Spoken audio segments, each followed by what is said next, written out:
అపోస్తలుడైన పౌలు తిమోతికి రాసిన మొదటి పత్రిక 3వ అధ్యాయము 16వ వచనాన్ని చదువుకుందాం. అపోస్తలుడైన పౌలు తిమోతికి రాసిన మొదటి పత్రిక 3వ అధ్యాయము 16వ వచనాన్ని మనం చదువుకుందాం. నిరాక్షేపముగా దైవభక్తిని గూర్చిన మర్మము గొప్పదై ఉన్నది. అంటే ఏటంట? దైవ భక్తిని గూర్చిన మర్మము గొప్పదై ఉన్నది. ఓకే, చదువు తల్లి.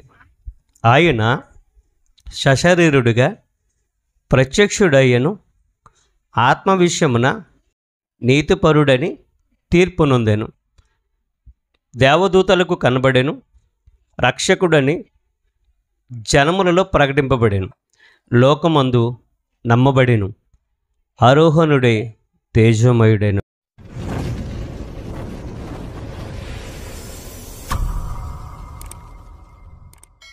ప్రియమైన తండ్రి, నీ మాటలు మేము ధ్యానిస్తుండగా నీ సహాయం అనుగ్రహించండి. నీ కుమారుడైన యేసుక్రీస్తు ప్రభులు వారు సశరీరుడిగా ఈ లోకానికి ఎందుకు వచ్చారు, ఎందుకు ప్రత్యక్షమయ్యారు, ఆయన యొక్క జననం తండ్రి మరియ గర్భం ద్వారా ఈ లోకంలో ఎందుకు జరిగింది అనే సంగతులను మేము ఆలోచిస్తుండగా నీ ఆత్మ సహాయం అనుగ్రహించమని యేసుక్రీస్తు వారి పేట ప్రార్థన చేసినాం తండ్రి. ఆమేన్. ప్రభునందు ప్రియమైన వాళ్ళారా, యేసుక్రీస్తు ప్రభులు వారు సశరీరుడిగా ప్రత్యక్షుడమయ్యాడు. ఆయన యేసుక్రీస్తు వారు ఇది డిసెంబర్ మాసం. ఈ డిసెంబర్ మాసంలో ఎక్కడ చూసినా క్రిస్మస్ సందడి కనబడుతుందండి. క్రిస్మస్ వాతావరణం కనబడుతుంది. ఎక్కడ చూసినా యేసుక్రీస్తు వారి యొక్క ప్రభు వారి యొక్క జన్మదిన వేడుకలు బాగా జరుగుతున్నాయండి. ప్రతి చర్చి కూడా అందమైన అలంకరణలతో లైటింగులతో ముస్తాబవుతుంది. అలాగే ప్రతి ఒక్క క్రైస్తవుని యొక్క ఇల్లు చక్కగా రంగులతో స్టార్స్ పెట్టి అలాగే ఆ లైటింగ్ పెట్టి ఒక ప్రత్యేకతను కూడా వాళ్ళు కనుపరుస్తుంటారు. కానీ ప్రియమైన వాళ్ళరా, మనం ఈ లోకంలో ఆలోచన చేయగలిగితే మనం ఇంటిని శుభ్రపరచుకోవడం తప్పేం కాదండి. ఇంటిని శుభ్రపరచుకోవడం తప్పండి? తప్పు కాదు అండి. ఇంటికి సున్నాలు వేసుకున్నా, రంగులు వేసుకున్నా, ఏం వేసుకున్నా ప్రియమైన వాళ్ళరా, మనకి కలిగి ఉన్నప్పుడు చేస్తాం. కలిగి లేకపోతే చెప్పండి, శుభ్రంగా ఇల్లు దులుపుకొని శుభ్రంగా ఇండ్లు వాకళ్ళకు శుభ్రంగా కడుక్కుంటాం. ఇంటికి రంగు వేసుకుంటామా? రంగు వేసుకోం. మా ఇంటికి అయితే రంగు లేదు, మా ఇంటికి అయితే లైటింగ్ లేదు, మా ఇంటి పైన స్టారు లేదు. ఎందుకనంటే వాక్యం తెలిసిన తర్వాత మనం ఇవన్నీ చేయగలుగుతామో చెప్పండి? ఒక్కసారి మనం ఆలోచించేయండి. సర్వసాధారణంగా ఇంటికి రంగులు ఎప్పుడు వేస్తారంటే నాకు తెలిసిన మట్టికి కొత్తగా ఇల్లు కట్టుకున్నప్పుడు వేస్తారు. రెండోది ఇంట్లో ఎవరికైనా వివాహం అయినప్పుడు, పిల్లలకి వివాహం అయినప్పుడు వేస్తారు నాకు తెలిసిన మట్టికి. ఏదో పండగలు కూడా వేసుకుంటారు. బాగా పండగ ఎలాగ వస్తుంది కదా, పెయింట్ వేసి చాలా కాలం ఎందుకు కదా అని వేసుకుంటారు. ఇకపోతే యేసుక్రీస్తు వారు వచ్చారని సంబరపడుతుంది లోకం. యేసుక్రీస్తు వారు వచ్చారని పండగలు చేసుకుంటుంది లోకం. యేసుక్రీస్తు వారు వచ్చారని సంతోష గానాలతో గాన ప్రతిగానాలు చేస్తుంది. ప్రతి చోట కూడా క్రిస్మస్ సంబరాలు కనబడుతున్నాయి. అసలు యేసుక్రీస్తు వారు ఎందుకు వచ్చారు అని అడిగితే ఎవ్వరు కూడా సమాధానం చెప్పట్లేదు. అసలు కొన్ని చోట్ల ప్రియమైన వాళ్ళారు, నేను అడిగాను. నేను ఈ మధ్యన క్రిస్మస్ మీటింగ్కి వెళ్ళినప్పుడు నేను అడిగిన ప్రశ్న ఒకటే, యేసుక్రీస్తు వారు ఎందుకు పుట్టారమ్మా? మీకోసం ఈ లోకంలో ఆయన సశరీరుడిగా శరీరాన్ని ధరించుకుని ఎందుకు పుట్టారమ్మా అంటే 2-3 సమాధానాలు చెప్తున్నారు. ఒకటి, నశించిన దాన్ని వెదక రక్షించడానికి, అంటే అందరికీ తెలిసిన మాట. తర్వాత ఆయన పాపులను రక్షించడానికి, తర్వాత మాకు స్వస్థతను ఇవ్వడానికి, ఆశ్చర్యమైన కార్యాలు చేయడానికి, అద్భుతాలు చేయడానికి ఇందుకే పుట్టారండి అంటున్నారు. అవి కొంతవరకు వాస్తవైనా అవి కాదు అసలైనవి. కానీ ప్రియమైన వాళ్ళరా, మనం చూడగలిగితే నశించిన దాన్ని వెదక రక్షించడానికి ప్రభు అయిన యేసుక్రీస్తు వారు ఈ లోకానికి వచ్చారు. వాస్తవం అది. పాపులను ఆయన పిలవడానికి వచ్చాడు. నీతిమంతులను పిలవడానికి నేను రాలేదు, పాపులను పిలవడానికి మాత్రమే నేను వచ్చాను అన్నాడు. పాపులను ఎందుకు పిలవడానికి వచ్చా ప్రభు అంటే వాళ్ళకి మారు మనసు ఉండదు కాబట్టి మారు మనసు కలిగించడానికి నేను వచ్చాను అనేసి వచ్చాడు. కాబట్టి ఈ లైవ్ చూస్తున్న వారు కానివ్వండి, లేకపోతే ఈ లైవ్ ద్వారా ఈ మాటలు వింటున్న వాళ్ళు గమనించవలసిన విషయం ఏంటంటే, మారు మనసు లేని వారికి యేసుక్రీస్తు వారు మారు మనసు కలిగించడానికి ఈ లోకానికి వచ్చాడు తప్ప మతాన్ని మార్చడానికి, మత మార్పిడి చేయడానికి ఆయన ఈ లోకానికి రాలేదు అనే విషయాన్ని గమనించాలి. కాబట్టి ఇక్కడ మనం చూడగలిగితే ఆయన ఉద్దేశం అది కూడా కాదు. యేసుక్రీస్తు వారి ఉద్దేశం అదండి కాదు. పాపము నుండి విడుదల కలిగించడానికి, పాప క్షమాపణ కలిగించడానికి, ప్రతి ఒక్కరూ నరకానికి పోకుండా పరలోకానికి వెళ్ళడానికి ఆయన ఈ లోకానికి వచ్చాడు అనే విషయాన్ని మనం గమనించాలి. యేసుక్రీస్తు వారి యొక్క ముఖ్య ఉద్దేశం ఒకటేనండి, ఆయన నరకం నుండి తప్పించి పరలోకానికి తీసుకుని వెళ్ళాలి. అందుకోసమే ఈ లోకానికి వచ్చాడు. అది కూడా ఆయన ద్వారానే ఈ యొక్క కార్యం జరుగుతుంది. ఎందుకనంటే నేనే మార్గం అన్నాడు. నేను కూడా మార్గం అనలేదు ఆయన. నేనే మార్గము, సత్యము, జీవమును, నా ద్వారానే తప్ప తండ్రి దగ్గరికి ఎవ్వరూ ఎక్కిపోలేదు, ఎవ్వరు కూడా వెళ్ళడానికి అవకాశం లేదు. ఆయన ద్వారానే వెళ్ళాలి. ఆయన ద్వారా వెళ్ళాలి అంటే ఆయన విశ్వసించాలి. ఆయన ద్వారా వెళ్ళాలంటే ఆయన నువ్వు నమ్మాలి. ఆయన ద్వారా నీకు పరలోకం కావాలి అని అంటే, లేకపోతే ఆ యొక్క నిత్యము జీవించే ఆ యొక్క నిత్య జీవం నీకు కావాలి అని అంటే, ఇంకా మనము కొన్ని పర్యాయ పదాల్లో చూడగలిగితే స్వర్గప్రాప్తి ఉంది ఏంటి, మోక్షం అని ఉంది, కైలాసం అని ఉంది. పరలోకం అంటే కొన్ని పదాలు పర్యాయ పదాల్లో చూడగలిగితే, పరలోకమునికి పర్యాయ పదాలు స్వర్గము, కైలాసము, మోక్షము, ఇవన్నీ కూడా పదాలకు కూడా కనబడుతుంటాయి. ఒకవేళ స్వర్గం అనే దానికి మీరు పర్యాయ పదాలు చూసారనుకోండి, మిగిలిన పదాలన్నీ కూడా కనబడుతుంటాయి. స్వర్గప్రాప్తి అండి, విడుదల, విమోచన, ఇవన్నీ కూడా చాలా పర్యాయ పదాలు మనకు కనబడుతుంటాయి. కాబట్టి ప్రియమైన వాళ్ళారా, యేసుక్రీస్తు వారి గురించి రాయబడింది ఏంటంటే, పౌలు గారు చాలా క్లియర్గా మాట్లాడారు ఆయన గురించి. యేసుక్రీస్తు వారు ఈ లోకానికి ఎందుకు వచ్చారు అని అంటే, సశరీరుడిగా ఎందుకు వచ్చాడు, ఎందుకు మరియ గర్భం ద్వారా ఆయన ఈ యొక్క జననం జరిగింది, ఆయన ఈ లోకంలో పుట్టాడు అని చూడగలిగితే చాలా విషయాలు కనబడుతున్నాయి. ఇకపోతే ప్రియమైన వాళ్ళారా, ఒక వ్యక్తి మాట్లాడుతూ ఏమన్నాడంటే, యేసుక్రీస్తు వారు 2024 సంవత్సరాల నుండి ఆయన ఈ లోకానికి వచ్చాడు అంటున్నాడు. 2024 సంవత్సరాలే ఆయన ఉనికున్నట్టుగా మాట్లాడుతున్నాడు. కాదు, బైబిల్ గ్రంథంలో మనం చూడగలిగితే సృష్టికి పూర్వమే యేసుక్రీస్తు ప్రభులు వారు ఉన్నట్టుగా మనం చూడగలుగుతున్నాం. ఏంటి, 1 పేతురు 1వ అధ్యాయము 20వ వచనం అనుకుంటండి, అక్కడ మనం చూడగలిగితే అక్కడ రాయబడిన మాట ఏంటంటే, ఎప్పుడు నియమించబడ్డాడు అనే దాని గురించి మనం చూడగలిగితే ప్రియమైన వాళ్ళారా, ఆయన జగత్తు పునాది వేయబడక మునిపే నియమించబడ్డాడు అంటున్నాడు. 1 పేతురు పత్రిక 1వ అధ్యాయము 20వ వచనము చదువుకుందాం. ఆయన జగత్తు పునాది వేయబడక మునిపే, చాలా జాగ్రత్తగా వినాలి. ఆయన అంటే ఎవరు? యేసుక్రీస్తు ప్రభులు వారు జగత్తు పునాది వేయబడక మునిపే ఆయన నియమించబడ్డాడు. అంటే అప్పటికే ఉన్నాడు ఆయన. యేసుక్రీస్తు వారి యొక్క ఉనికి ప్రియమైన వాళ్ళు కేవలం 2024 సంవత్సరాల క్రితంది కాదు. ఆయన ఈ లోకానికి వచ్చినటువంటి కాలాన్ని బట్టి చెప్తున్నారు. అంతకుముందే ఆయన ఉన్నాడు, 1000 సంవత్సరాల క్రితమే ఆయన ఉన్నాడు. చాలామందికి ఈ విషయం అర్థం కావట్లేదు. ఆయన ఎప్పుడు ఉన్నాడంటే అనాది కాలం నుంచి కూడా ఆయన ఉనికి ఉంది అనే విషయాన్ని మనం చూడగలుగుతున్నాం. ఆది యందు వాక్యం ఉంది, వాక్యం దేవుని యొద్ద ఉంది, ఆ వాక్యము ప్రియమైన వారు దేవుడై ఉంది. ఆది యందు ఆయన దేవుడై ఉన్నటువంటి యేసుక్రీస్తు ప్రభుల వారు, వాక్యం ఉన్నటువంటి యేసుక్రీస్తు ప్రభుల వారు ఆయన దేవుని యొద్ద ఉన్నాడు. ఆ వాక్యంగా ఉన్నటువంటి ప్రభువు శరీరధారిగా, కృపాసత్య సంపూర్ణుడిగా మన మధ్యకు ఈ లోకాన్ని శరీరాన్ని ధరించుకుని వచ్చాడు అనే విషయాన్ని మనం చూడగలుగుతున్నాం. ఖచ్చితంగా మనం గమనించవలసిన విషయం ఏంటంటే, యేసుక్రీస్తు వారి గురించి మనం తెలుసుకోవలసిన విషయాలు చాలా గుప్తనిధిగా ఉన్నాయి. వాటిని మనం ఏం చేయాలి? తవ్వుతూ ఉండాలి. మనం ఇంకా ఆలోచన చేయగలిగితే, యేసుక్రీస్తు వారు ఈ లోకానికి ఎందుకు వచ్చాడు అని అంటే, దాస్యత్వపు బ్రతుకు నుండి మనకు విడుదల కలిగించడానికి, బానిసత్వ బ్రతుకుల నుండి మనకు విడుదల కలిగించడానికి. ఫిలిప్పీయులకు రాసిన పత్రిక 2వ అధ్యాయము 6-7 వచనం చూడండి. ఆయన దేవుని స్వరూపము కలిగిన వాడై ఉండి, యేసుక్రీస్తు వారు ఎవరి స్వరూపం అటండి? దేవుని స్వరూపం కలిగిన వాడై ఉండి, దేవునితో సమానముగా ఉండుట విడిచిపెట్టకూడని భాగ్యమని ఎంచుకొనలేదు, కానీ మనుషుల పోలికగా పుట్టాడైనా దాసుని స్వరూపాన్ని ధరించుకున్నాడు, తను తానే రిక్తునిగా చేసుకున్నాడు. చూడగలిగితే ప్రియమైన వాళ్ళారా, యేసుక్రీస్తు ప్రభుల వారి గురించి మనం ఆలోచన చేయగలిగితే, ఈ క్రిస్మస్ దినాల్లో అయినా, బయట సంఘాలు వారు ఈ క్రిస్మస్ దినాల్లో అయినా ఆయన యొక్క పూర్తి సమాచారాన్ని సమాజానికి అందించగలిగితే బాగుంటుందండి. మత్తయి సువార్త మీరు చూడకండి. మత్తయి సువార్త 1వ అధ్యాయం 18వ వచనం నుండి కొన్ని వచనాలు ధ్యానం చేస్తున్నారు. లూకా సువార్త 2వ అధ్యాయం 1 నుంచి 14 వచనాలు ధ్యానం చేస్తున్నారు. యెషయా గ్రంథం 9వ అధ్యాయం 6వ వచనం, ఈ యొక్క 3 సందర్భాలే ధ్యానం చేస్తున్నారు. ఇంకా లేవా ఆయన గురించి? ఎన్ని మనము అలసిపోయే వరకు కూడా లేఖనాలు బైబిల్ గ్రంథంలో క్లియర్గా ఉన్నాయి. పౌలు గారు ఎన్ని సందర్భాలు చెప్పాడండి. యెషయా గారు ప్రవచన రూపంగా ఎన్ని విషయాలు చెప్పాడు. ఏంటి పేతురు గారు ఎన్ని సందర్భాలు చెప్పాడు, ఏంటి యోహాను గారు ఎన్ని సందర్భాలు చెప్పాడు. యోధా పత్రికలు ఆయన గురించి రాయబడి ఉంది, యోహాను పత్రికలు ఆయన గురించి రాయబడి ఉంది. ఏంటి ఈ పౌలు గారి ద్వారా దేవుడు తెలియజేసినట్టు 14 పత్రికలు ఆయన గురించి ఎన్ని సందర్భాలు రాయబడి ఉన్నాయి. నాకే ఇంచుమించుగా ఒక 50 కారణాల కంటే ఎక్కువగా నేను రాసుకున్నానండి ఆయన అసలు ఈ లోకానికి శశిరెడ్డిగా ఎందుకు వచ్చాడు అని. మనం ఆలోచన చేయాలి కదా ప్రియమైన వాళ్ళు, ప్రతి సేవకుడు ఆలోచన చేయాలి కదా ప్రియమైన వాళ్ళు. మనం నాకు బుక్ కావాలని క్రిస్టియన్ బుక్ స్టాల్కి వెళ్ళాను.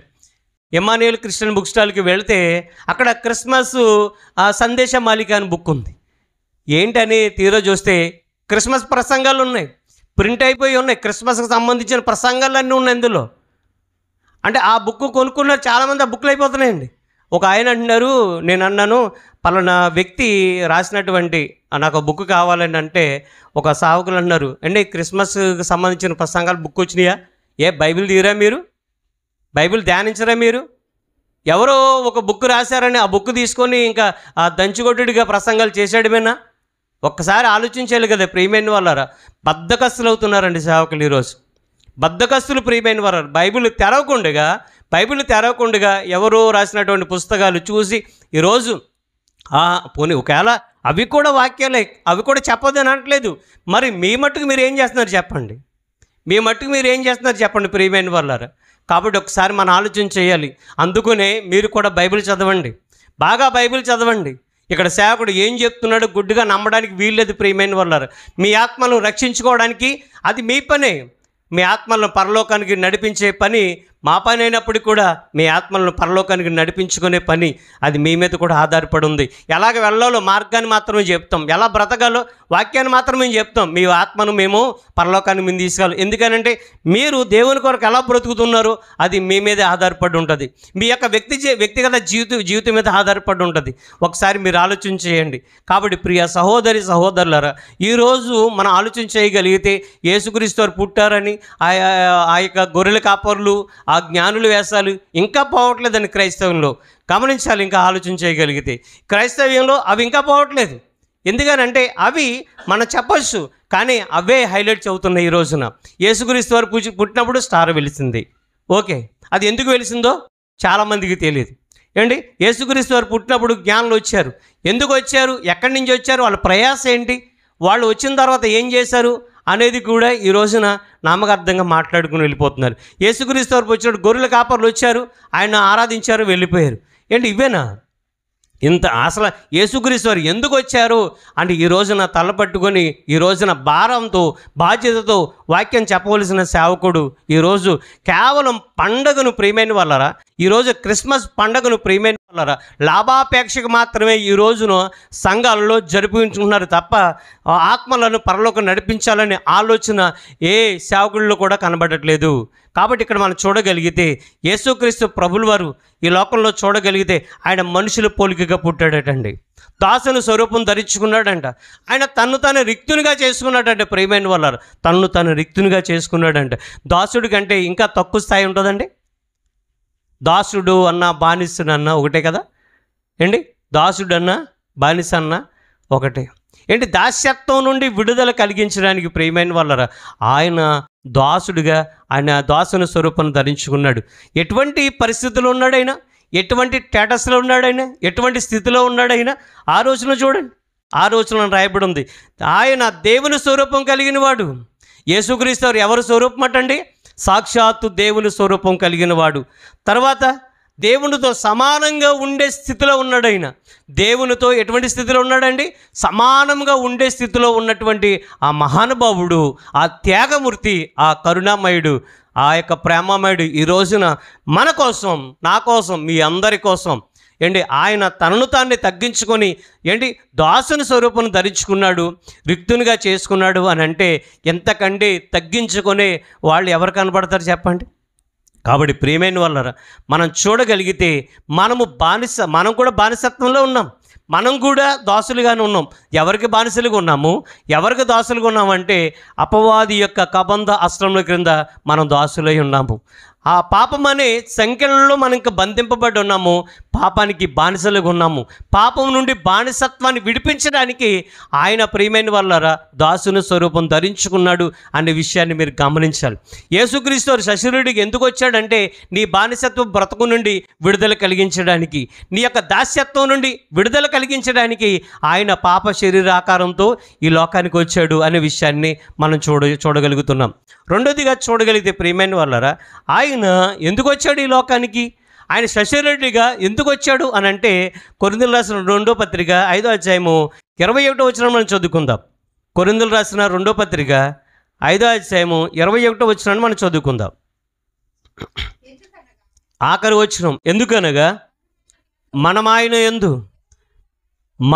ఆయన యందు దేవుని నీతి యగునట్లు పాపమెరుగని ఆయనను మన కోసము పాపముగా చేశాను. ఏంటి ఇది ఆలోచించండి ప్రియమైన వాళ్ళరా.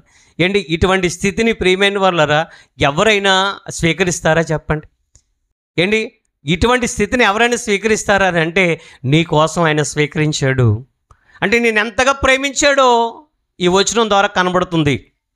మన యందు దేవుని నీతి కనబడాలని. ఏంటి ప్రభువులోకి రాకముందు మనలో దేవుని నీతి ఉందమ్మా? చెప్పాలి నోటితోటి. లేదండి, ఖచ్చితంగా చెప్పాలి. లేదు, నాలోనూ లేదు, మీలోనూ లేదు, ఎవరిలోనూ లేదు. ఒకవేళ దేవునిలోకి వచ్చిన తర్వాత దేవుని నీతి ఏమైనా మనలో ఉంటుందా? ఈ ప్రశ్న కాస్త మనలను సందిగ్ధతలో పెడుతుందా? గుచ్చుకుంటుందా ఈ ప్రశ్నిస్తుంది కదా. ఖచ్చితంగా ఇప్పుడు మనం ప్రశ్నించుకోవాల్సిన విషయం ఇది. మనము దేవునిలోకి రాకముందు దేవుని నీతి మనలో లేదు, నీతి లేదు, ప్రేమ లేదు. మనమంతా కూడా లోకంలో కలిసిపోయి లోకానుసారంగా బ్రతుకుతున్నాం.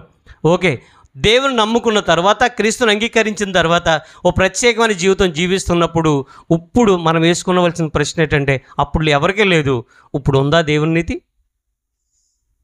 కాబట్టి ఇక్కడ మనం చూడగలిగితే ఈ యొక్క వచనం, మనం ఆయన యందు దేవుని నీతి అగునట్లు, మనము దేవుని నీతి అగనట్లు మనలో దేవుని నీతి రావాలి అనేసి ప్రేమైన వాళ్ళ పాపం ఎరుగుని ఆయన పాపంగా చేశారు అని అంటే ఒక్కసారి ఇటువంటి దీనస్థితిలోకి ఆయన ఒప్పుకున్నాడు అంటే ఇటువంటి స్థితిని కూడా ఆయన స్వీకరించాడు అని అంటే ఎంత ప్రేమ అంటే మనం ఒకసారి ఆలోచించండి. నువ్వు నేను మనమందరం కూడా ఎంతగా మనల్ని ప్రేమించాడు ఒకసారి ఆలోచించండి. ఎంత దిగువ స్థాయిలోకి ప్రభువారు తగ్గించుకున్నారో మనకు అర్థమవుతుంది. ఒకసారి మనలో దేవుని నీతి కనబడాలి ప్రియమైన వారు. దేవుని నీతి మనలో కనబడాలి, దేవుని నీతి ఖచ్చితంగా మనలో ఉండాలి అనేసి నీతి గల ప్రభువు ఆయన ఈ లోకానికి రావడం జరిగింది. ఇంకా మనం చూడగలిగితే ప్రియమైన వాళ్ళరా, ఇంకా మనం చూడగలిగితే అండి ఒకసారి పౌలు గారు అంటున్నటువంటి మాట చూద్దాం. 1 కొరింథీ పత్రిక 9వ అధ్యాయము 9వ వచనం. ఆ వచనం మీకు చూపించలేదు నేను. 1 కొరింథీ పత్రిక 9వ అధ్యాయము 19వ వచనం చదువుకుందాం. 19వ వచనం, నేను అందరి విషయము స్వతంత్రుడై ఉన్నాను, ఎక్కువ మందిని సంపాదించుకున్నట్టుగా అందరికీ నన్ను నేనే దాసునిగా చేసుకుంటుని. ఈ యొక్క మాట ప్రియమైన వాళ్ళారా, పౌలు గారు తన జీవితంలో తన్ను కూడా ఒక దాసునిగా చేసుకున్నాడటండి. యేసుక్రీస్తు ప్రభుల వారి యొక్క తన యొక్క జీవితంలో ప్రతి అక్షరం ఏంటి తను జీవిస్తున్నటువంటి ఆ యొక్క ప్రతి అడుగు ప్రియమైన వాళ్ళరా పౌలు గారిలో మనం చూడొచ్చండి. మహానుభావుడు ఒక స్థాయిలో బ్రతికాడు అతను క్రీస్తులోకి రాకముందు. ఆయన ధర్మశాస్త్రం నెరవేరుస్తున్నాను అనుకున్నాడు, కానీ క్రీస్తులోకి వచ్చిన తర్వాత ఆయన ఏ స్థాయిలోకి వచ్చాడంటే దాసుని స్వరూపాన్ని ధరించుకోవడానికి కూడా సిద్ధపడ్డాడటండి. ఎలాగటండి? మన 19వ వచనం చూడగలిగితే మరొకసారి చదువుతాం. నేను అందరి విషయము స్వతంత్రుడనై ఉన్నాను. అండి అందరి విషయంలో ఆయన స్వతంత్రుడై ఉన్నాడట. స్వతంత్రుడు ప్రియమైన వాళ్ళరా ఏదన్నా చేయడానికి అవకాశం ఉంటుంది, ఏదన్నా చేయకపోవడానికి కూడా ఆయనకు అవకాశం ఉంటుంది. అవునా కదా? ఇప్పుడు మనం స్వతంత్రులమా బానిసలమా చెప్పాలి? స్వతంత్రులం. మనకి స్వేచ్ఛ ఉందా లేదా? ఉంది. ఇప్పుడు దేవుని విడిచిపెట్టేసి లోకంలో కలిసిపోయే స్వేచ్ఛ ఉందా లేదా? ఉంది. మనము పవిత్రంగా బ్రతకుండా పాపం చేసే అవకాశం ఉందా లేదా? మన చేతుల్లో ఉంది. అంటే పాపం చేయాలన్నా మన ఇష్టమే, పవిత్రంగా బ్రతకాలన్నా మన ఇష్టమే. అంటే ఎలాగైనా మనం బ్రతకొచ్చు. కానీ ఎలాగైనా బ్రతికిన ప్రియమైన వాళ్ళారా, నువ్వు ఎలాగ బ్రతికినా దేవునికి లెక్క చెప్పాలనే విషయం మనకి తెలుసు కాబట్టి మనం ఏం చేస్తున్నామండి, జాగ్రత్తగా బ్రతకడానికి అవకాశం ఉంది. మనకి జాగ్రత్తగా బ్రతకడానికి వాక్యం హెచ్చరిస్తుంది.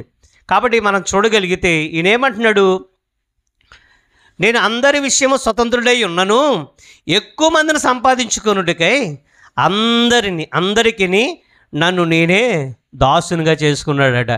అండ్ పౌలు గారు ఎంత తగ్గించుకున్నాడు ప్రియమైన వారు. పౌలు గారి గురించి చదువుతుంటే అండి కొన్ని సందర్భాల్లో కన్నీరుగా నిజంగా ఆయన గురించి నేను ఎక్కువగా పౌలు గారి గురించి చదువుతానండి. నేను పౌలు గారు పత్రికలు అంటే ఒక్కొక్కసారి అర్థం కావు. రామపత్రిక చాలా కొంచెం ఇప్పటికీ కూడా ప్రియమైన వాళ్ళ కాస్త కన్ఫ్యూజ్గానే ఉంటుందండి. రామపత్రిక ధర్మశాస్త్రం గురించి మాట్లాడుతుంటాడు. అవి ఏదైనా సరే కొంచెం కష్టతరమైన, అపోస్తలుడైన పేతురు గారికి కష్టతరమైనప్పుడు మన కష్టతరం కావా చెప్పండి. కానీ నువ్వు బైబిల్ చదివేటప్పుడు ఇష్టపడి చదువు. బైబిల్ చదివేటప్పుడు ఇష్టపడి చదువు. కష్టమైన వాక్యం కూడా నీకు ఈజీగా అర్థమవుతుంది. అండ్ పౌలు గారి పత్రికలు చదువుతున్నప్పుడు కొన్నిసార్లు నేనే పౌలుని అయితే ఎంత బాగును, అక్కడైతే ఇలా చేసేద్దును, అక్కడైతే ఇలా చేసేద్దును అని అనిపిస్తుందండి. ఆ సందర్భంలో ఆ పౌలు గారిని ఇకోనియ అంతోనియ ప్రాంతాల్లో పౌలు గారిని కొడుతున్నప్పుడు ప్రియమైన వాళ్ళు నేనే ఉంటే అడ్డుపడేవాడినేమో, పౌలు గారిని కాపాడేమోనేమో అనిపిస్తూ ఉంటుందండి ఆ వచనాలు చదివినప్పుడు. అంటే నా వ్యక్తిగత అనుభవాన్ని మీతో పంచుకుంటున్నానండి. బైబిల్ చదువుతున్నప్పుడు ప్రియమైన వాళ్ళరా, అక్కడ ఉన్నటువంటి సందర్భంలో నేను లీనమవుతాను. పౌలు గారి సందర్భం చూడగలిగితే ఒక్కొక్కసారి కొన్ని సందర్భాల్లో కాస్త నవ్వు వస్తుంది, ఎక్కువ సందర్భాల్లో బాధ కలుగుతుందండి. ఎక్కువ సందర్భాల్లో ఆయన చెరసాల్లో ఉండి సంఘం గురించి మాట్లాడుతున్నప్పుడు ప్రియమైన వాళ్ళారా, ఆయన నిజంగా ఎంత భారంతో మాట్లాడతాడు అని అంటే చాలా భారంతో మాట్లాడతాడు.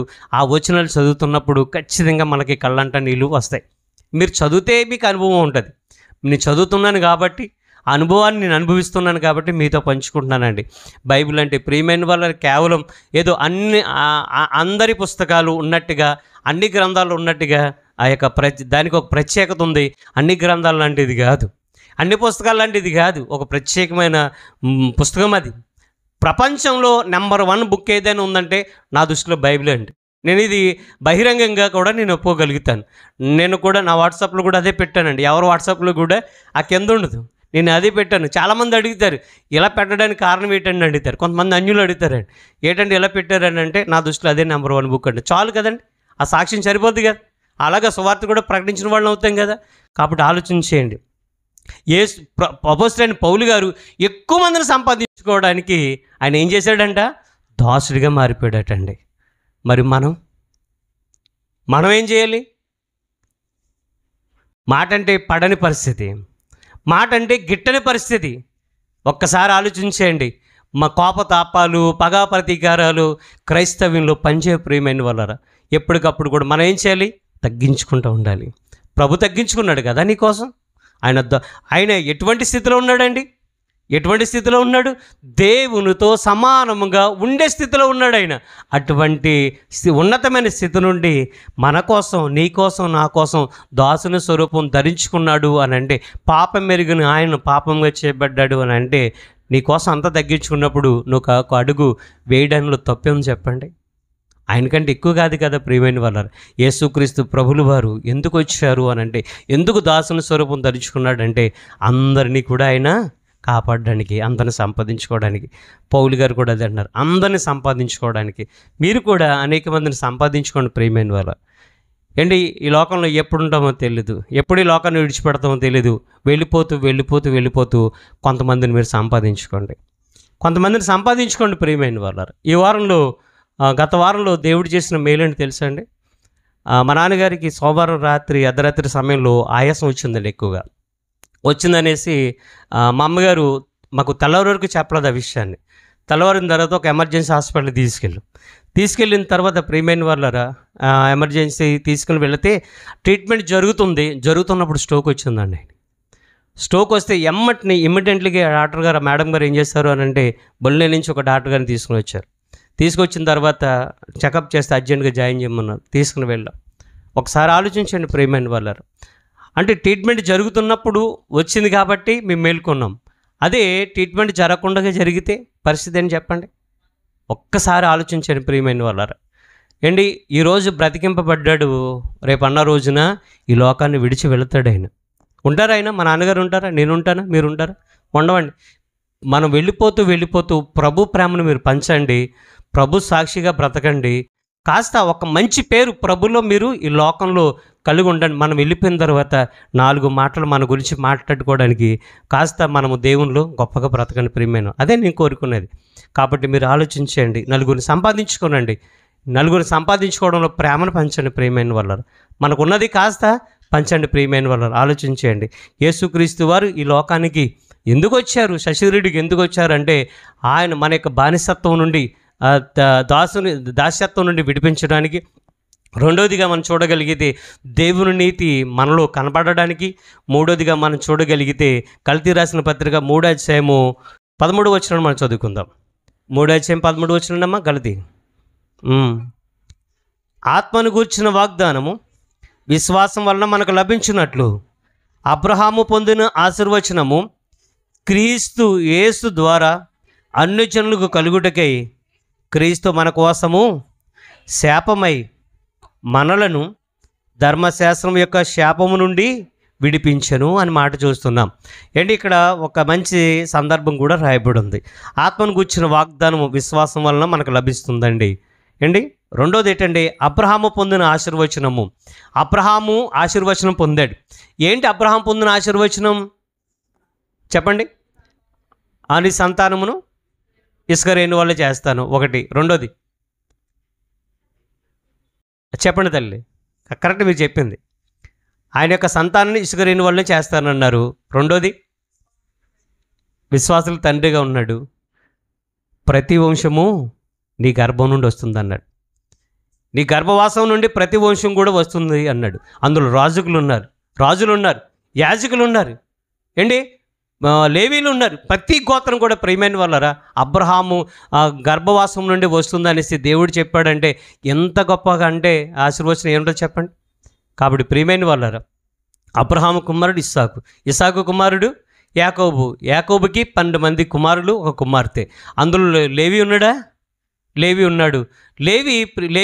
లేవి సంతానములో మోషే ఉన్నాడు, అహరోను ఉన్నాడు, వారి అక్క ఉన్నారు. ఇక్కడ మనం చూడగలిగితే ప్రియమైన వాళ్ళరా అలాగే యాకోబు కుమారులు యోధా ఉన్నాడు. ఒకసారి మీరు ఆలోచన, యోధా గోత్రంలో పుట్టినవాడే యేసుక్రీస్తు ప్రభుల వారు. అంటే అబ్రహాము యొక్క గర్భవాసం నుండి ఎవరు పుట్టుకొచ్చారు?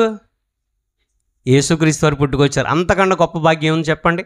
కాబట్టి ఇక్కడ మనం చూడగలిగితే ప్రియమైన వాళ్ళరా, ఇక్కడ మనం చూడగలిగితే 13వ వచనంలో అబ్రహాము పొందిన ఆశీర్వచనము క్రీస్తు యేసు ద్వారా అన్ని జనులకు కలుగుటకై క్రీస్తు మన కోసము శాపమై మనలను ధర్మశాస్త్రం యొక్క శాపం నుండి విమోచించను అని రాయబడింది. అంటే ఇక్కడ మనం ఆలోచన చేయగలిగితే ఏంటి, క్రీస్తు ద్వారా అన్ని జనులు కలగడానికి అబ్రహాము పొందినటువంటి ఆశీర్వచనము ఎవరు పొందడానికట? యేసుక్రీస్తు ద్వారా, లేకపోతే క్రీస్తు యేసు ద్వారా అన్ని జనులను మనం పొందడానికి. ఏంటి, ఇశ్రాయేలు ప్రజలకు ఒక ప్రత్యేకమైన స్థానాన్ని దేవుడు ఇచ్చాడా లేదా? ఇచ్చాడు. వాళ్ళ యొక్క ఇశ్రాయేలు ప్రజల యొక్క పాళ్యంలోకి అన్ని జనులు వెళ్ళకూడదు. ఓకేనండి. ఇక్కడ మనం చూడగలిగితే అన్ని జనులకు లేని ఆ యొక్క గొప్ప స్థానాన్ని యేసుక్రీస్తు వారు ప్రియమైన వాళ్ళరా ఆయన ఈ లోకానికి వచ్చి కలిగించాడు.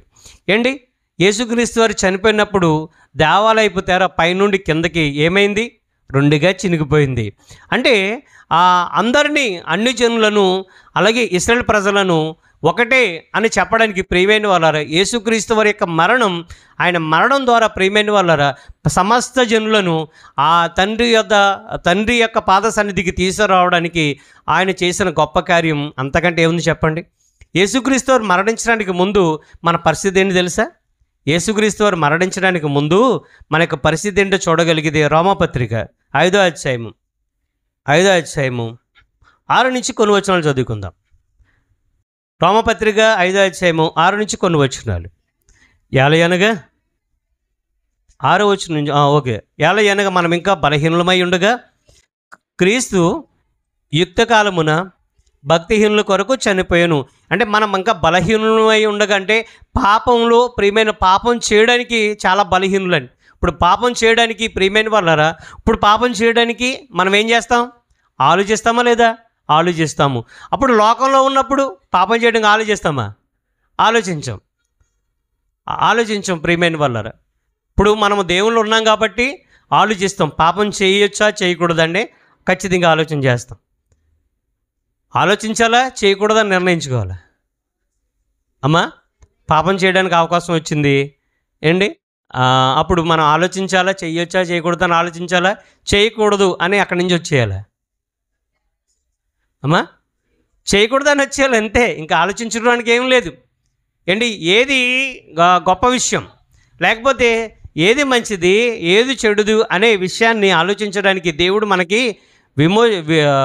మనకి కూడా జ్ఞానాన్ని ఇచ్చాడు దేవుడు ఏంటి. ఇక్కడ మనం చూడగలిగితే చదువుతల్లి, నీతిమంతుని కొరకు సైతము ఒకడు చనిపోవుట అరుదు, మంచివాని కొరకు ఎవడైనా ఒకవేళ తెగింపవచ్చును.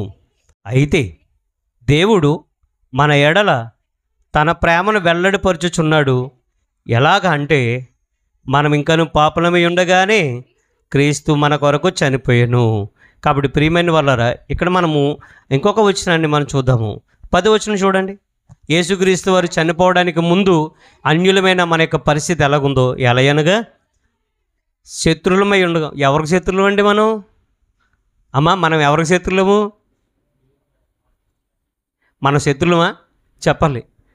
మీరు ఎవరికి శత్రువులు? మనకి శత్రువు ఉన్నాడు ఒకడు, అపవాది ఉన్నాడు. మనం ఎవరికి శత్రులము? ఆ వచనం చదవండి, మీకు అర్థమవుతుంది. 10వ వచనం. ఎలయనగా శత్రులమై ఉండగా ఆయన కుమారుని మరణము ద్వారా మనము దేవునితో సమాధానపరచబడిన వారమై ఆయన జీవించుడి చేత మరీ నిశ్చయముగా రక్షింపబడుదుము కదా అంటున్నాడు పౌలు గారు. ఈ వచనం మీకు అర్థమైందమ్మా? ఎలయనగా మనం శత్రులమై ఉన్నామంటే ఎవరికి? దేవునికి. దేవునికి మన శత్రులం ఏంటండి బాబు? దేవునికి మన శత్రులమా? మీరు గమనించండి. లోక స్నేహము ఎవరితో వైరం? దేవునితో వైరం. అంటే శత్రుత్వమేనా? మనము పాపంలో ఉన్న ప్రతి ఒక్కరు కూడా ఎవరికి శత్రువులు? దేవుడి శత్రువా దేవుని శత్రువులా? దేవుడు శత్రువుగా ఉంటాడా? మనం శత్రువులుగా ఉంటామా? మనమే ఉంటాం. కాబట్టి ఇక్కడ మనం చూడగలిగితే లోకంతో స్నేహం చేసేవారు ప్రతి ఒక్కళ్ళు కూడా దేవుడు ప్రియమైన వాళ్ళ జాలిపడతాడండి వాళ్ళ మీద. వాళ్ళు మారడానికి ఆయన ఎన్నో అవకాశాలు ఇస్తుంటాడు. కాబట్టి మనము ప్రియమైన వాళ్ళ పాపముతో మునిగి ఉండగా, పాప కార్యక్రమాల్లో మన యొక్క జీవితం కొనసాగుతుండగా యేసుక్రీస్తు ప్రభులు వారు వచ్చి తన ప్రాణం పెట్టడం ద్వారా మనం ఏం చేసామంటే, ఆ యొక్క పాప విమోచన ద్వారా, ఆ యేసుక్రీస్తు వారు ఆయన మరణించడం ద్వారా మనకి పాప విమోచన కలిగింది. కాబట్టి మనం పశ్చాత్తాపడి పాపం చేయకుండా మనము దేవుని దృష్టిలో ప్రియమైన వాళ్ళ మారు మనసు పొందిన వారమై మనము ఏం చేస్తున్నామంటే దేవుని ఎదుట ప్రాధేయపడుతున్నాం. ప్రభువా, నా పాపాలు క్షమించు అని మీరు ఎప్పుడైనా అడిగారా? మీ జీవితంలో ఒక్కసారైనా అడిగారా? అడగాలి ప్రియమైన వాళ్ళ. ఖచ్చితంగా ఒకసారి అడిగాం కదా అని అనుకుంటే సరిపోతుందా ఏంటి? మనము ప్రియమైన వాళ్ళు ఒకటే చెప్తున్నానండి, క్రైస్తవుని యొక్క జీవితంలో పాపపు ఒప్పుకోలు ఒకసారి జరగాలి, వారం వారం జరగకూడదండి. వారం వారం జరుగుతుందంటే దాని అర్థం వాక్యానుసారంగా బ్రతుకుతున్నట్ట, వాక్యానుసారంగా బ్రతకనట్టే, వాక్యానికి లోబడనట్టే.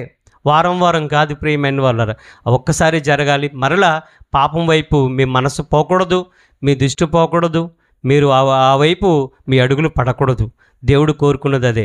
మనం ఒకప్పుడు పాపంలో జీవిస్తున్నప్పుడు దేవునికి శత్రులుగా ఉన్నాము. అటువంటి సమయంలో యేసుక్రీస్తు వారి యొక్క మరణం ద్వారా మనము దేవునితో ఏం చేసామంట? సమాధానపరచబడ్డాం. ఆ కింద వచ్చిన చూడండి, 11వ వచనం. మనకి ఎటువంటి స్థితిని యేసుక్రీస్తు వారు కలిగజేశారో, అంతేకాదు మన ప్రభువైన యేసుక్రీస్తు ద్వారా మనము దేవుని యందు అతిశయపడుచున్నాము. ఆయన ద్వారానే మనము ఇప్పుడు సమాధాన స్థితిని పొంది ఉన్నాము. సమాధాన స్థితిని ఏం చేసామంట? పొందుకున్నాం ప్రియమైన వాళ్ళరా. ఏలయనగా మనకి శిశువు పుట్టెను, మన కుమారుడు అనుగ్రహింపబడెను, ఆయన భుజం మీద రాజ్యభారం ఉంది, తర్వాత ఆయన గురించి ఏం రాయబడి ఉంది? ఆశ్చర్యకరుడు, ఆలోచనకర్త, నిత్యుడగు తండ్రి, సమాధానకర్తయగు అధిపతి. నీకు సమాధానం ఇవ్వాలి అని అంటే, నీ జీవితంలో నీకు సమాధానం కావాలి అని అంటే, ఆయన శశిరెడ్డిగా వస్తేనే తప్ప సమాధానము మనకు రాలేదు, సమాధాన స్థితి మనకు కలగలేదు. యేసుక్రీస్తు వారు ఎందుకు శశిరెడ్డిగా వచ్చారు అని అంటే, ప్రియమైన వాళ్ళరా, నీకు సమాధాన స్థితిని కలిగించడానికి ఆయన ఈ లోకానికి వచ్చాడు అనే విషయాన్ని మనం గమనించాలి ప్రియమైన వాళ్ళరా. ఇంకా మనం చూడగలిగితే మన యొక్క శిక్షను కూడా ఆయన భరించడానికి వచ్చాడు అని యెషయా గ్రంథం 53 అధ్యాయంలో రాయబడి ఉంది. యెషయా గ్రంథం 53 అధ్యాయంలో ప్రియమైన వాళ్ళరా ఆయన గురించి ప్రవచనంగా ఆ అధ్యాయం రాయబడి ఉంది ప్రియమైన వాళ్ళరా. కాబట్టి ఒకసారి ఆలోచించండి. ఒకసారి ఒక వచనం చూద్దాం. 53 అధ్యాయం 5 వచనం. యెషయా గ్రంథము 53 అధ్యాయము. మన అతిక్రమ క్రియలను బట్టి అతడు గాయపరచబడెను, మన దోషములను బట్టి నలగొట్టబడెను, మన సమానార్థమైన శిక్ష అతని మీద పడెను. అంటే నీకు సమాధానం కలగడానికి ప్రియమైన వాళ్ళరా శిక్ష ఎవరు అనుభవించారంట? యేసుక్రీస్తు వారు అనుభవించారు. శిక్ష అనుభవించడానికి ఏం కావాలి? శరీరం కావాలా, ఆత్మ కావాలా? ఆత్మకి ఎవరైనా శిక్షలు వేయగలుగుతామా? వేసేవాడు కాయన ఉన్నాడు పైన. ఏంటి, నువ్వు శరీరానికి శిక్ష వేస్తావు తప్ప ఆత్మకు శిక్ష వేయలేవు. కానీ ఆయన శిక్ష అనుభవించాడు అని అంటే ఆయన సశరీరుడుగా శరీరాన్ని ధరించుకొని ఈ భూమి మీదకి వచ్చాడు. ఎందుకోసం? నీ యొక్క శాపమును విడిపించడానికి, అలాగే నీ యొక్క శిక్షను భరించడానికి. అతను పొందిన దెబ్బల చేత మనకేం కలిగిందంట? స్వస్థత కలిగింది అనేసి అక్కడ రాయబడిన సంగతులు ఒకసారి ఆలోచించేయండి. అండి, మన దోషములను నలగొట్టబడెను, మన సమాధానార్థమైనటువంటి శిక్ష అతని మీద పడెను, అతడు పొందిన దెబ్బల చేత మనకు స్వస్థత కలుగుచున్నది. మనమందరం గొర్రెల వలె త్రోవ తప్పిపోతామే. అండి, ఎవరి ఇష్టమైన రీతిలో వాళ్ళు నడుస్తున్నటువంటి మార్గంలో ప్రియమైన వాళ్ళరా, ఎవరి ఇష్టమైన రీతిలో వాళ్ళు నడుచుకుంటూ పోతున్నారండి. ఎవరి ఇష్టమైన మార్గంలో వాళ్ళు ఒక్క తాటి మీద నడిపించడానికి యేసుక్రీస్తు వారు రావాల్సి వచ్చిందంటే ఎంత పెద్ద ప్రణాళికను మన పట్ల మన తండ్రి కలిగి ఉన్నాడు. ఒకసారి ఆలోచించండి. కాబట్టి ప్రియ సహోదరి మనం చూడగలిగితే యేసుక్రీస్తు వారు శశరీరుడిగా ఈ లోకానికి ఎందుకు వచ్చాడు అని అంటే రోమపత్రిక 8వ అధ్యాయము 29వ వచనం చూడగలిగితే, రోమపత్రిక 8వ అధ్యాయము 29వ వచనం చూడండి. ఎందుకనగా తన కుమారుడు అనేక సహోదరులలో జ్యేష్ఠుడగినట్లు వారు తన కుమారునితో సారూప్యం గలవారగుటకు వారిని ముందుగా నిర్ణయించాను. అంటే ఇక్కడ మనం చూడగలిగితే ప్రియమైన వాళ్ళరా, తన కుమారుడు అనేక సహోదరులలో జ్యేష్ఠుడగినట్లు అని చెబుతూ అక్కడ ఏమని అంటున్నాడంటే, దేవుడు ఎవరిని ముందుగా ఎరుగనో. ఎవరిని ఎరిగారని ముందు? దేవుడు ఎవరిని ముందుగా ఎరిగారు? మన ముందా, యేసుక్రీస్తు వారి ముందా? యేసుక్రీస్తు వారి ముందు. మనము ప్రియమైన వాళ్ళ దేవుని ఆలోచనలో జగత్తు పునాది వేయబడక ముందు మనం దేవుని యొక్క ఆలోచనలో ఉన్నాం. కానీ దేవుని ముందు ఎవరు ఉన్నారు? యేసుక్రీస్తు వారు ఉన్నారు. ఆయన సృష్టికి పూర్వమే ఆయన ఉన్నాడు. ఇందాక మనం చదువుకున్నాం కదా పేతురు రాసిన పత్రికలో, ఆయన జగత్తు పునాది వేయబడక మునిపే నియమించబడ్డాడు అని అంటే అప్పటికే ఆయన ఉన్నాడు అని అర్థం. కానీ మనం పుట్టలేదు ప్రియమైన వాళ్ళరా, కానీ దేవుని యొక్క ఆలోచన మనం ఉన్నాం. మీకు ఇంకా అర్థం కావడానికి యోబు గారిని అడుగుతాడు కదా దేవుడు. యోబు, నేను భూమికి పునాదులు వేసినప్పుడు నువ్వు ఎక్కడున్నావు? నాకేం తెలుసు ప్రభు అంటాడు ఆయన. 21వ వచనంలో చూడగలిగితే యోబు గ్రంథం 38వ అధ్యాయం 4వ వచనంలో ఆ ప్రశ్న అడుగుతాడు. 21వ వచనం చూడగలిగితే యోబు, నువ్వు అప్పటికే పుట్టావు, అప్పటికి నువ్వు బహువృద్ధుడు అంటున్నాడు. అంటే దేవుని యొక్క ఆలోచనలో మనం ఎప్పటి నుంచి ఉన్నామో ఒకసారి మనం ఆలోచించేయండి. కాబట్టి ప్రియ సహోదరులారా, ఈ యొక్క రోమపత్రిక 8:29లో చూడగలిగితే, వారు తన కుమారుని స్వారూప్యము గలవారగుటకు వారిని ముందుగా నిర్ణయించాను. మనము యేసుక్రీస్తు వారి యొక్క స్వారూప్యం ఏంటి, ఆయన స్వరూపంలోకి రావడానికి ప్రియమైన వాళ్ళారా, మనకి ఏంటి తండ్రి అయిన దేవుని యొక్క ఆలోచనలో, ఆయన యొక్క ప్రణాళికల్లో, ఆయన యొక్క సంకల్పంలో ఉన్నటువంటి ఆలోచనను పౌలు గారు ఇక్కడ చెప్తున్నారు.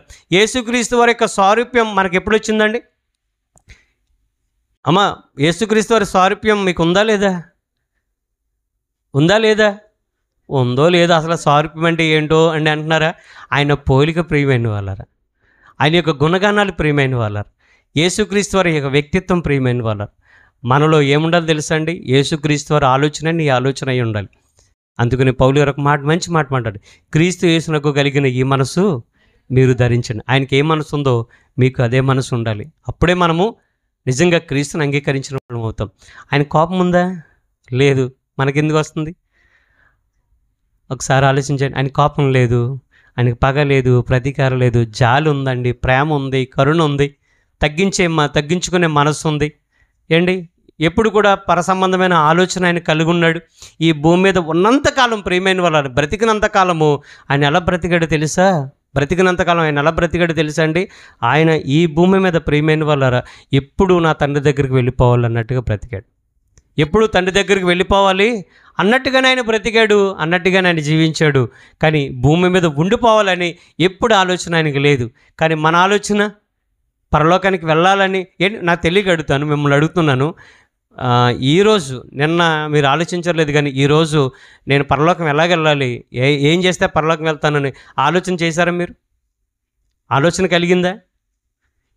పొద్దున లెగ్గానే ప్రియమైన వాళ్ళరా ఏ వంట చేయాలి ఏంటి, ఈరోజు ఏం వండాలి, ఇదే కదా, ఏ వంట చేయాలి, ఏం చేయాలి ఈ తలంపే కదా.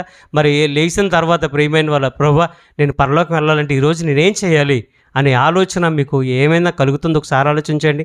యేసుక్రీస్తు వారు అయితే ప్రియమైన వారు బ్రతికినంత కాలమైన పరలోకానికి ఎలాగ వెళ్ళిపోవాలి, నేను నా తండ్రి దగ్గరికి వెళ్ళిపోవాలి అనే ఆలోచన కలిగి ఉన్నాడు. కాబట్టి మనం ఆలోచన చేయగలిగితే యేసుక్రీస్తు వారి యొక్క స్వారూప్యాన్ని ప్రియమైన వాళ్ళ మీరు కలిగి ఉండడానికి ఆయన ఈ లోకానికి వచ్చాడు. ఒక వచనం చెప్పి నేను ముగిస్తానండి. ఇంకొక మాట అంటాడు పౌలు గారు, మనము ఆయన ధనవంతుడై ఉండి మనలను ప్రియమైన వాళ్ళ మనకున్నటువంటి దారిద్ర్యాన్ని విడిపించడానికి ఆయన ఏం చేశాడు? ఆయన ధనవంతుడై ఉండి మన కోసం ఆయన దరిద్రుడిగా మారాడండి. ప్రియమైన వాళ్ళ మనకున్న దారిద్ర్యాన్ని ఆయన ఏం చేశాడు? ఆయన తీసేసుకున్నాడు. ఆయనకున్నటువంటి స్థితిని మనకు కలగజేశాడు. ఎంతకంటే మహానుభావుడు ఎవరుంటారో చెప్పండి? ఆయన శశిరుడికి ఎందుకు వచ్చాడు అని అంటే నీకున్న దారిద్ర్యాన్ని తీసేయడానికి ఆయన వచ్చాడు. ఒక వచనం చెప్పి నా మాటలు ముగిస్తాను ఏంటి. 1 కొరింథీ పత్రిక 15వ అధ్యాయము 48-49 వచనాలు చదువుకుందాం. 1 కొరింథీ పత్రిక 15వ అధ్యాయము 48-49 వచనాలు.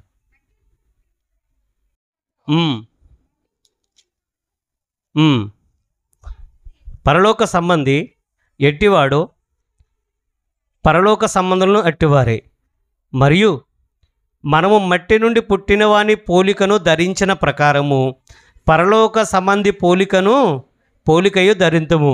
అంటే మట్టి నుండి పుట్టిన వాని స్వరూపము అంటే భూమి మీద మనం పుట్టుకొచ్చాం కదండి.